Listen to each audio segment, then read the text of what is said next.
Okay, starting from here, learn by doing on slide 16. Click on that. That will take you over to here. And it's about one categorical variable. And you want to make sure that this box is set to R instructions. It could be set to many different things, but you want the R instructions. And it's about a survey of 1,200 U.S. college students. And the question was, with whom do you find it easiest to make friends? Possible answers are opposite sex, same sex, or no difference. And to get the data, it says right click here. Actually, just left click, and it'll wind up immediately in your downloads folder. I've tried this with both a Mac and a PC. Okay, so now we go over to RStudio Cloud, and we have to upload that file. Upload, choose file, go to the downloads folder, there's friends.r data, select it, and open it. And then come back here and say OK. And now we've got friends.r data up on our virtual computer. Of course, what we need to do is actually get it into our R environment. To do that, we just click on it. It says, do you want to load the R data file, blah, blah, blah, into your global environment? And of course, you want to say yes. And now it's in your R environment. And you can see the load command that was created when you did that step. Okay, so now we can do str, left paren, friends. I always do this when I get a new object. I want to see what it is. And str means structure. And it says it's a data frame, 1,200 observations of one variable.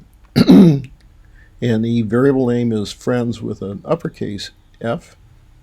And it's a factor with 3 levels, the first of which is no difference. Okay. And if we want to look at the a table of those values, table friends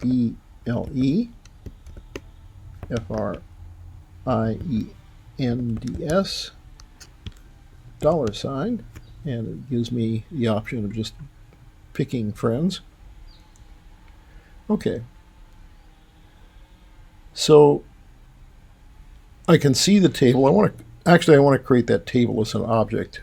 So let me just use the up cursor key to retrieve that previous command, and I'll instead of displaying the object directly, I'll just put it into an object called T. Okay. And now I've got T, and I can display T. You notice that in the OLI material, what they were doing was putting the T on the same line by inserting a semicolon to separate. You can run 2 commands in one line that way. I don't really care for doing that. Well, now that we've got the table T, there are lots of things you can do with the table T. First, you can get a table of proportions, and we'll call that prop equal prop.table of T. And again, because I stored the results of the command in an object called prop, it doesn't display. But I can see it just by typing the object that the name of the object that I created, prop.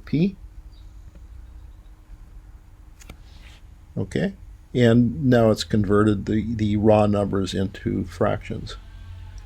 Now we can do graphical displays, and they recommend the pie chart. PIE, parentheses T. And there's the pie chart.